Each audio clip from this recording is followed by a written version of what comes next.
साथियों नमस्कार, वंदे मातरम, जय हिंद। मैं राजू मिश्रा, किसान मजदूर जागृति मंच का संयोजक और अखंड हिंदू राष्ट्र मोर्चा का सहयोगी एवं विश्व शक्ति पार्टी का प्रदेश उपाध्यक्ष हरियाणा। आज बात करते हैं मैं उन कर्जदारों की जो बैंक, एनबीएफसी, फाइनेंस कंपनियों से सिक्योर लोन यानी अपनी प्रॉपर्टी को गिरवी रख करके, चाहे वो होम लोन हो, बिजनेस लोन हो, लाइफ लोन हो, तमाम तरह के जो सिक्योर लोन होते हैं, इस विषय में आपसे बात करते हैं। और इसके साथ साथ कुर्की और अटैचमेंट, ये बहुत विशेष मुद्दा है।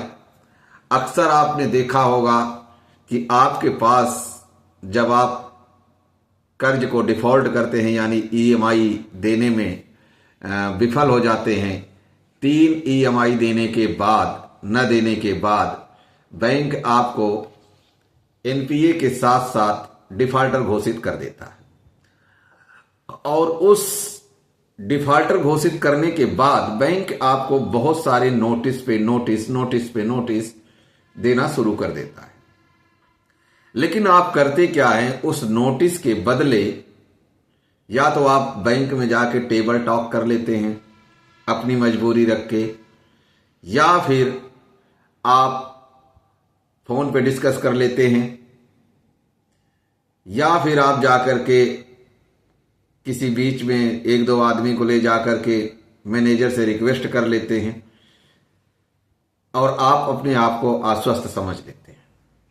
लेकिन जब वही नोटिस के बाद मामला आपका डीएम कोर्ट यानी सरफेसी एक्ट के तहत कार्रवाई होने के लिए सेक्शन 14 की जब कार्रवाई शुरू होती है, तब आप भागना दौड़ना शुरू कर देते हैं।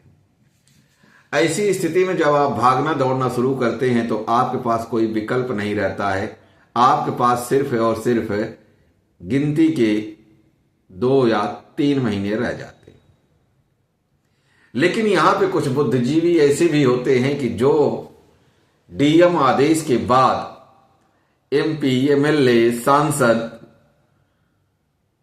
अपने प्रतिनिधित्व, सरपंच, नगर पार्षद, प्रधान, इन लोगों को जरिए प्रेशर डलवा करके डीएम को, तहसीलदार को, उसको रोकने का प्रयास करते। जबकि कानूनी रूप से अगर देखा जाए तो डीएम, तहसीलदार या कोई जज अगर एक बार वो ऑर्डर कर दिया अपनी कलम से, तो उसका रिव्यू करने का अधिकार उसके पास है ही नहीं। यहां पे आपको बताएं कि तहसीलदार कुर्की को यानी सरफेसी एक्ट की जब्ती को रोकने के लिए कुछ नहीं कर सकता। सिर्फ और सिर्फ वो भाईचारे के तौर पे आपको और बैंक को बुला करके कुछ दिन का समय बेशक दे दे, लेकिन वो उस प्रक्रिया को निरस्त या रोक नहीं सकता। ये ध्यान देने की आपको जरूरत है। और जब कोई कुर्की आदेश पारित हो जाता है, जिसे चस्पा कहते हैं या नोटिस कहते हैं, ऐसे तमाम तरह के अलग अलग प्रांतों में अलग अलग प्रक्रियाओं के तहत ये चीज होती है। और उस स्थिति में अगर आप ये सोचें कि मैं डीएम साहब के पास 10 आदमी ले जाकर के बैठ जाऊंगा, डीएम साहब से मैं अंडर प्रेशर में इसको वापस ले लूंगा या डीएम साहब इसको रोक देंगे, तो ये असंभव है। क्योंकि बैंकों के पास सबसे बड़ा अस्त्र है, अगर डीएम 5 से 6 महीने आपकी पोजीशन के लिए कार्रवाई नहीं करता, तो बैंक बड़े आसानी से हाई कोर्ट कंटेम्प्ट लगाने पहुंच जाता है। और जैसे ही हाई कोर्ट में कंटेम्प्ट की नोटिस जारी करता है डीएम, एसपी, तहसीलदार को, वो तुरंत प्रभाव से हरकत में आके अपनी कार्रवाई को अंजाम देना शुरू कर देते हैं। कुछ ऐसी भी सिचुएशनें होती हैं और हमने देखा भी है कि लोगों ने एकजुटता बना करके इस चीज को रोकने का प्रयास किया और अच्छा उनको रिस्पॉन्स मिला। लेकिन उनकी सबसे बड़ी कमी ये है कि इस ड्यूरिंग द जो डीएम साहब से रोका गया मामला, इस मामले के रोकने के बाद अगर वो चाहे या चाहते तो उनको कोर्ट में चले जाना चाहिए था, लेकिन वो कोर्ट में न जा करके आप सबसे बड़ी गलती करते हैं। क्यों गलती करते हैं? क्योंकि आखिर डीएम कितनी दिन आपकी हिफाजत करेगा? आखिर में तो उसको नौकरी करनी ही करनी, बच्चे उसके भी पालने। जब किसी अधिकारी पे उसकी जॉब पे आती है, नौकरी पे आती है, तब वो अधिकारी आप चाहे जितने बड़े लेवल के हों, आपकी सुनना इग्नोर कर देता है। इतना जरूर करता है कि आप मिलेंगे तो आपको मीठी गोली दे देगा कि ये करें, आप वो करें, ऐसा करें, वैसा करें, लेकिन हकीकत में उसने वही करना है जिस लिए वो बैठा है। ये आपको ध्यान देने की बात है। अब बात करते हैं इन सारी चीजों से आपको बचने का तरीका। इससे बचने के लिए आपके पास दो तरीके। पहला तरीका है कि आप बैंक से बैठ करके डिस्कस करके उनकी भुगतान करें या सेटलमेंट करें, चाहे रीपेमेंट करें, चाहे अपने अकाउंट को रेगुलर करें, अकाउंट बंद करें।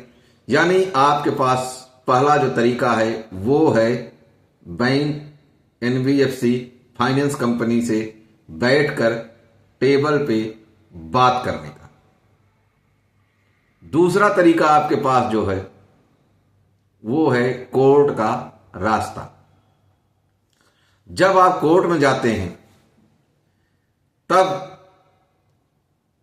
मामला कुछ और होता है, पेचीदा हो जाता है।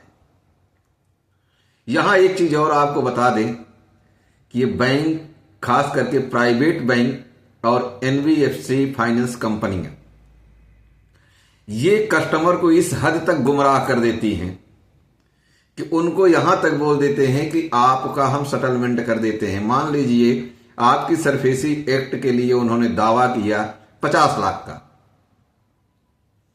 और आप जब जाएंगे उनके पास तो वो ये कैलकुलेट करके पहले बैठ जाते हैं कि मेरा जो 3 महीने एनपीए हुआ उसका कितना हो गया, कितने रुपए सरचार्ज इसके हो गए, कितने लेट पेनाल्टी हो गई।